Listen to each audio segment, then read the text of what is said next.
अस्सलाम वालेकुम एवरीवन, अपनी न्यू वीडियो के साथ मैं हुसैना। नेक्स्ट हमने जो अपना टॉपिक स्टार्ट किया है वो है फाइनेंशियल स्टेटमेंट्स।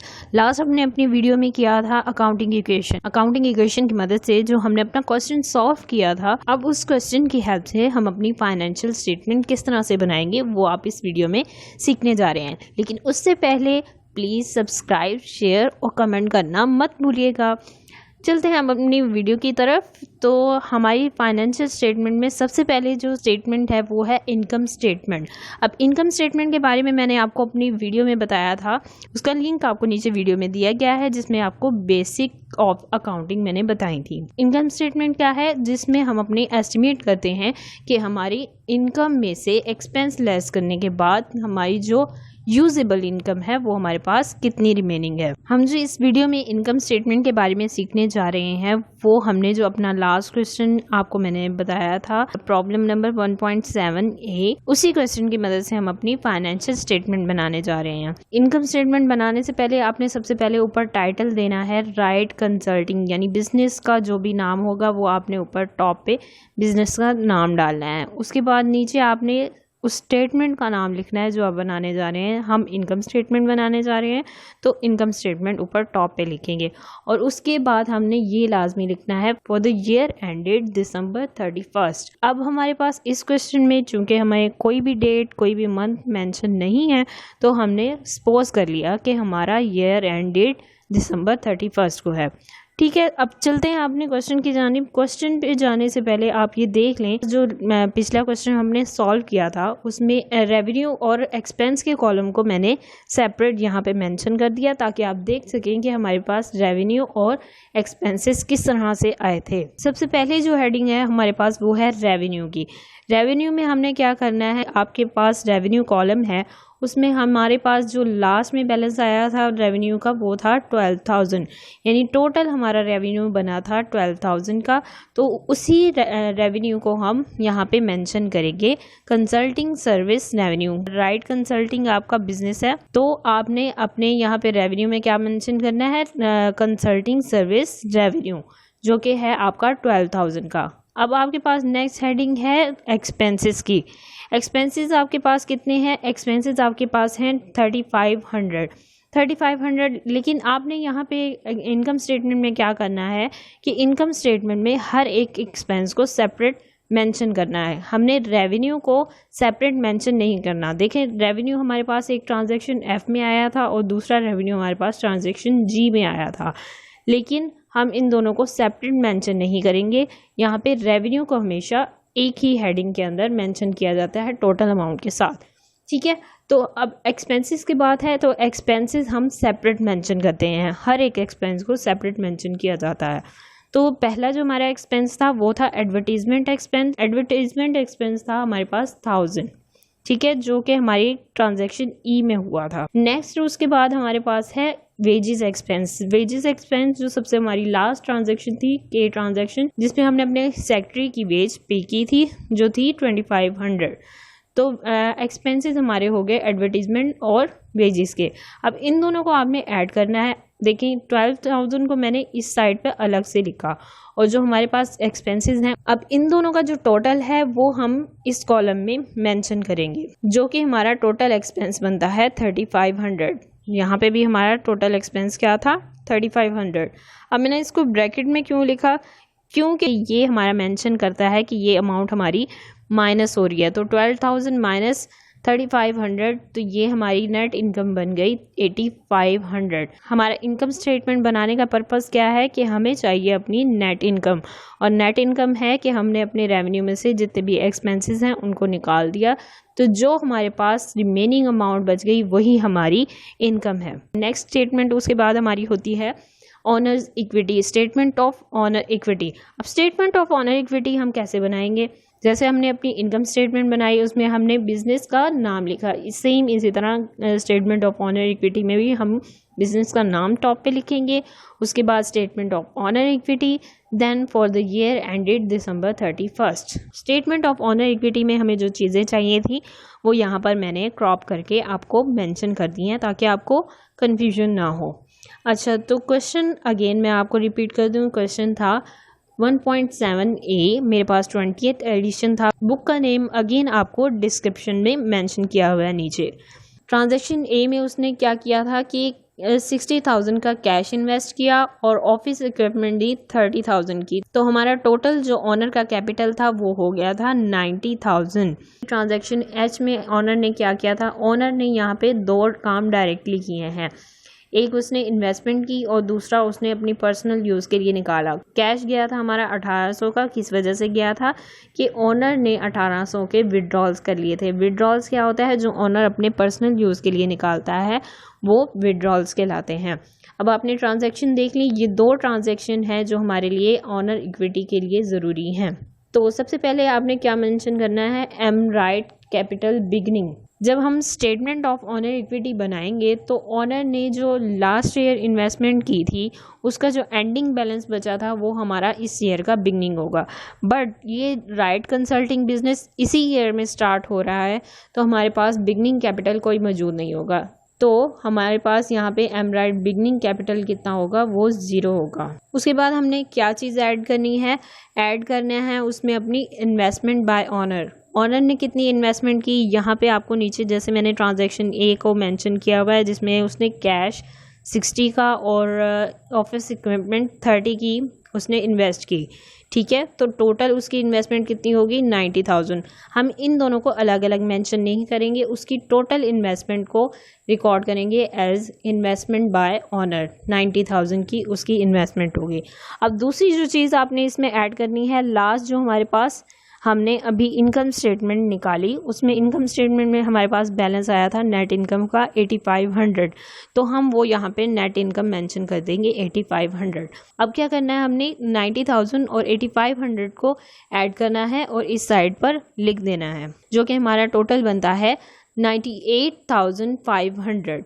अब अगर हमारे पास यहाँ पे बिगनिंग कैपिटल होता तो वो भी हम यहाँ पर ऐड करके इसके साथ लिखते, लेकिन चूंकि हमारे पास बिगनिंग कैपिटल मौजूद नहीं है तो हमारे पास यहाँ तक का टोटल 98,500 का ही आएगा। अब जो इसमें से चीज़ माइनस करनी है, लेस क्या करना है आपने, विड्रॉल्स बाय ऑनर, यानी ऑनर ने अपने पर्सनल यूज़ के लिए जो अमाउंट निकाली वो हम माइनस कर देंगे। तो 98,500 माइनस 1800, तो हमारे पास एंडिंग बैलेंस क्या आ जाएगा, 96,700। एमराइट कैपिटल एंडिंग, यानी इस साल के एंड में एमराइट का कैपिटल इतना बचा हुआ है। ठीक है, अब हम जब नेक्स्ट ईयर जाएंगे तो ये हमारा एंडिंग बैलेंस, ये हमारा बिगनिंग बैलेंस बन जाएगा। जब हम नेक्स्ट ईयर की स्टेटमेंट बनाएंगे तो ये अमाउंट आपकी इस जगह पर मेंशन होगी। नेक्स्ट चलते हैं हम अपनी बैलेंस शीट की तरफ। बैलेंस शीट अब किस तरह से बनाई जाती है, यहाँ पर जैसे आपको मेंशन हो रहा है डेबिट और क्रेडिट, तो आप अपने जहन में रखिएगा कि जितने भी एसेट होते हैं वो डेबिट नेचर के होते हैं, जितनी भी लाइबिलिटीज होती हैं वो आपकी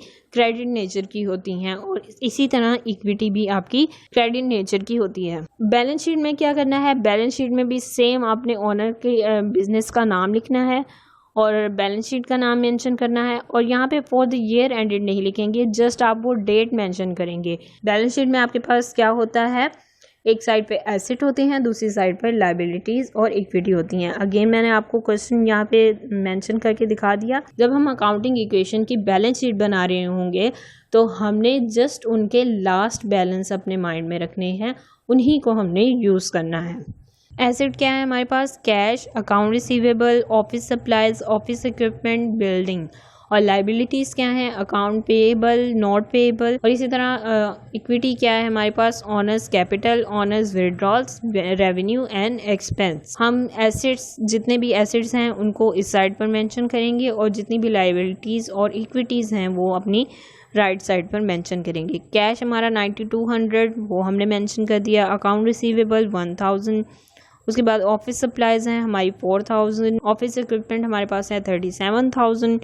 बिल्डिंग है हमारे पास 3 लाख। टोटल एसेट कितने आ गए हमारे पास, 3,51,200। इसी तरह हमारी लाइबिलिटीज क्या है, अकाउंट पेएबल हमारे पास है 4500। नॉट पेएबल है हमारे पास 2,50,000। तो टोटल लाइबिलिटीज हमारे पास कितनी बन गई, 2,54,500। अब इक्विटी में आपने कौन सा बैलेंस डालना है, जो आपने last statement of owner equity बनाई। आप देख रहे हैं कि किस तरतीब से मैं काम कर रही हूँ कि सबसे पहले हमने क्या बनानी है, income statement statement. Income statement बनेगी तो ही आपकी ओनर इक्विटी बनेगी, और ओनर इक्विटी बनेगी तो ही आपकी बैलेंस शीट बनेगी।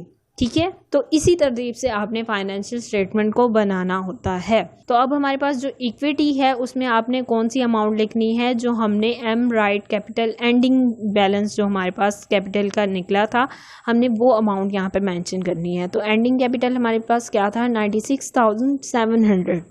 अब इसमें जितनी भी हमारे पास लाइबिलिटीज़ का टोटल आया है वो ऐड कर देंगे, तो हमारे पास टोटल लाइबिलिटीज़ एंड इक्विटी हो जाएगा 2,54,500 प्लस 96,700, तो हमारे पास आ गया 3,51,200।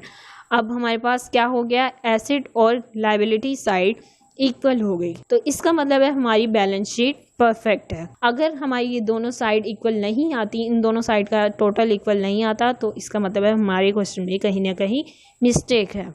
तो उसके लिए हमें पूरा क्वेश्चन अपना रिव्यू करना पड़ेगा। नेक्स्ट हमारे पास है statement of cash flow. Statement of cash flow में जो आपके जितने भी कैश इनफ्लो और आउटफ्लो हुए हैं वो मेंशन किए जाते हैं। स्टेटमेंट ऑफ कैश फ्लो के लिए आपको ये पूरे क्वेश्चन को अगेन रिव्यू करना पड़ेगा। तो इसमें जितनी भी हमारे पास कैश की ट्रांजेक्शन हुई हैं वो हम अपने क्वेश्चन में मेंशन करते जाएंगे। स्टेटमेंट ऑफ कैश फ्लो आपकी इस तरह से बनेगी। इसमें भी आपने बिजनेस का नाम लिखना है, उसके बाद स्टेटमेंट का नाम लिखना है। स्टेटमेंट है statement of cash flow for the year ended December 31। अब स्टेटमेंट ऑफ कैश फ्लो में आपके पास 3 हेडिंग होती हैं जो आपने हमेशा याद रखनी है। पहली आपकी हेडिंग होती है cash flow from operating activities, यानी जितनी भी ऑपरेशंस के दौरान आपकी कैश की एक्टिविटीज़ हुई हैं वो आप इसमें मेंशन करेंगे। उसके बाद है cash flow from investing activities, यानी जितनी हमने बिजनेस में इन्वेस्टमेंट किया है, चाहे वो बिजनेस के स्टार्ट में की है या ड्यूरिंग द बिजनेस हमने इन्वेस्टमेंट की है, वो इसमें मेंशन की जाएगी। और उसके बाद है cash flow from in financing activities, यानी बिजनेस को फाइनेंस प्रोवाइड करते हुए जितनी कैश एक्टिविटीज हुई हैं वो मेंशन होंगी। रेवेन्यू में देखेंगे, रेवेन्यू में हमारे पास यहाँ पर आ रहा है 4,000, यहाँ पर 4,000 हमारा रेवेन्यू जनरेट हो रहा है, लेकिन इसके बदले में हमें कैश रिसीव नहीं हुआ था, ये हमने अपनी क्रेडिट पे सर्विस दी थी। उसके बाद 8,000 की जो सर्विस हमने प्रोवाइड की थी उसके बदले हमें इमीडिएट कैश रिसीव हो गया था। उसके बाद ट्रांजैक्शन आई में आपको 3,000 रिसीव हुए थे, जो आपने क्रेडिट पे सर्विस प्रोवाइड की थी 4,000 की, उसमें से आपको 3,000 रिसीव हो गए। अकाउंट रिसीवेबल 3,000 से माइनस हुए थे और 3,000 आपका कैश में ऐड हो गया था। यानी अब आपके पास कितने होंगे, 8,000 और 3,000 आपके कितने हो गए, 11,000। तो हमने कैश रिसीव फ्रॉम कस्टमर में 11,000 अपने रिकॉर्ड कर लिए। आपकी ऑपरेटिंग एक्टिविटीज में रेवेन्यू मेंशन किया जाता है, दूसरा जितने आपके एक्सपेंसेस हुए होते हैं वो मेंशन किए जाते हैं। तो एक्सपेंस हमारा हुआ था एक 1,000 का और दूसरा हुआ था 2,500 का। जो 1,000 का एक्सपेंस हुआ था वो हुआ था एडवर्टीजमेंट के लिए और दूसरा हुआ था हमारा वेजेस पे करने के लिए। कैश पेड फॉर एडवर्टीजमेंट, यहाँ पे क्या हुआ था, आपका कैश माइनस हुआ था। ठीक है, यहाँ पे देख रहे हैं आपके एक्सपेंस में 1,000 आ रहा है तो कैश में से आपका 1,000 जा रहा है, यानी कैश माइनस हुआ आपके बिजनेस से। और उसके बाद 2,500 यहाँ पे आपका एक्सपेंस में है, तो यहाँ पे 2,500 का कैश आपके पास से चला गया। याद रखिएगा, सिर्फ कैश की जितनी ट्रांजैक्शन हो रही हैं वो हम स्टेटमेंट ऑफ कैश फ्लो में मेंशन करते हैं। कैश पेड फॉर एडवर्टीजमेंट 1,000 और कैश पेड फॉर वेजेस 2,500। अब अगेन मैंने इन दोनों को ब्रैकेट में क्यों मेंशन किया है कि हम इनको माइनस करेंगे, क्योंकि कैश हमने पे किया, कैश हमारा आउटफ्लो हो रहा है, तो जो चीज आउटफ्लो हो रही होगी वो हम माइनस कर देंगे। और यहाँ पर हमने कैश रिसीव किया था 11,000 का, तो ये हमारे पास पॉजिटिव होगा, ऐड होगा। तो आपने इन तीनों को ऐड लेस करना है। 11,000 में 1,000, 2,500 ये दोनों लेस करेंगे तो आपके पास net cash provided by operating activities 7,500 की आ जाएंगी। नेक्स्ट हमारे पास है cash flow from investing activities. इसमें आपके पास कौन सी चीजें इंक्लूड होती हैं, ऐसे एसेट जिनकी लाइफ मोर देन 1 ईयर है या जिनको हम फिक्स एसेट कहते हैं, उन पर जब इन्वेस्टमेंट की जाती है तो वो हमारे इन्वेस्टिंग एक्टिविटीज़ में इंक्लूड होते हैं। तो कौन से फिक्स एसेट हैं जो हमारे पास यहाँ पर बिजनेस में मौजूद है? नंबर 1 है बिल्डिंग और नंबर 2 है ऑफिस इक्विपमेंट जिन पे आपकी इन्वेस्टमेंट हुई है। ट्रांजैक्शन बी में बिल्डिंग पर इन्वेस्टमेंट हुई थी। बिल्डिंग के लिए 3 लाख थे जिसमें से हमने 50,000 कैश की सूरत में पे किए थे। तो हम क्या करेंगे कि कैश पेड फॉर बिल्डिंग 50,000, और क्योंकि पे किए थे तो ये हमारी अमाउंट माइनस होगी। और उसके बाद हमारे पास है कैश हमने पे किया था यहाँ पर ऑफिस इक्विपमेंट के लिए। ऑफिस इक्विपमेंट हमारी 60,000 की आई थी जिसके लिए हमने 6,000 का कैश पे किया था। हम क्या करेंगे, cash paid for office equipment जो कि है 6,000, वो भी हमारा माइनस हो जाएगा। नेक्स्ट उसके बाद है cash flows from financing activities. Business को फाइनेंस प्रोवाइड करते हुए जितनी एक्टिविटीज हुई हैं वो यहाँ पर मेंशन करेंगे। फाइनेंस कैसे प्रोवाइड किया था? ऑनर ने हमारे पास सबसे पहले फाइनेंस प्रोवाइड किया था बिजनेस के लिए। Cash investment by owner. Owner ने कितना कैश इन्वेस्ट किया था बिजनेस में? 60,000। टोटल उसका कैपिटल मेंशन नहीं करेंगे, हम जस्ट कैश को देख रहे हैं तो हम उसकी कैश इन्वेस्टमेंट को देखेंगे। तो कैश इन्वेस्टमेंट बाय ऑनर 60,000 यहाँ पे हमारे पास मेंशन हो जाएगा। उसके बाद ऑनर ने क्या किया था? ऑनर ने किया कि 1800 का उसने पर्सनल यूज के लिए, विड्रॉल्स हमारी हुई थी 1800 की। ऑनर ने डायरेक्टली कैश की सूरत में विड्रॉल्स किए, तो कैश विड्रॉल्स बाय ऑनर 1800। तो क्योंकि ये बिजनेस से डिडक्ट हुए हैं, माइनस हुए हैं, तो यहाँ पे भी हम 1800 को माइनस करेंगे। उसके बाद एक और एक्टिविटी हुई कैश की 500 की। 500 किस चीज़ के लिए माइनस किए गए? 500 अकाउंट पेएबल, जो हमने क्रेडिट पे परचेज की थी उसमें से 500 हमने पेमेंट दे दी। यहाँ भी हमारे पास से कैश चला गया। यहाँ पे हमारी पार्शियल पेमेंट हुई है। टोटल हमारे पास अकाउंट पेएबल आ रहे हैं 5,000 जिसमें से जस्ट हमने 500 पे किए हैं। तो ये हमारी पार्शियल पेमेंट हुई, तो हम यहाँ पे इसको मेंशन करेंगे partial payment of account payables 500। ये चूंकि हमने कैश पे किया है तो हमारे 500 माइनस होंगे। तो इसी तरह हमारा net cash provided bye financing activities हो जाएगा 57,500। अब क्या करना है हमने कि ये जो हमारी ऑपरेटिंग एक्टिविटीज से 7,500 आए थे उसमें से हमने माइनस करना है 50,000, माइनस करना है 60,000 और उसमें ऐड कर देना है 57,700। देन हमारे पास लास्ट बैलेंस आ जाएगा 9,200। बिगनिंग बैलेंस कैसे आएगा कि हमारे पास इस बिजनेस की रिकॉर्डिंग पिछले साल की मौजूद है या बिजनेस पहले से रन कर रहा है, तो उसके जो लास्ट ईयर का एंडिंग बैलेंस था वो हमारे इस साल का बिगनिंग बैलेंस हो जाएगा। लेकिन क्योंकि हमारे पास इसमें ऐसी कोई इंफॉर्मेशन प्रोवाइड नहीं की गई तो हमारे पास कैश बिगनिंग बैलेंस हमारे पास 0 आ जाएगा। तो ending balance, cash ending balance क्या आ गया? 9,200। अब यहाँ पर देखें आपके पास यहाँ पर भी कैश का बैलेंस 9,200 आ रहा था, तो यहाँ पे हमारे पास कैश का 9,200 बैलेंस आ गया, जिसका मतलब है हमारा क्वेश्चन सही हो गया। इसी के साथ हमारा चैप्टर नंबर 1 कंप्लीट हुआ। इसमें यही मेन चीजें थी जिनके बारे में मैंने आपको बता दिया। इसके अलावा आपका कोई भी क्वेश्चन हो आप कमेंट में मुझे मेंशन कर सकते हैं ताकि मैं अपनी नेक्स्ट वीडियो में उसको आपको एक्सप्लेन कर सकूं। तो जो मेरी नेक्स्ट वीडियो आएगी उसमें हम अपने चैप्टर नंबर 2 स्टार्ट करने जा रहे हैं। चैप्टर नंबर 2 है हमारे पास एनालाइजिंग एंड रिकॉर्डिंग ट्रांजैक्शन। इसमें जो हम अपना पहला टॉपिक स्टार्ट करेंगे वो होगा जर्नल एंट्रीज, कि हम जर्नल एंट्रीज किस तरह से बनाएंगे। मिलते हैं अब अपनी नेक्स्ट वीडियो में। अल्लाह हाफिज, फी अमानिल्लाह।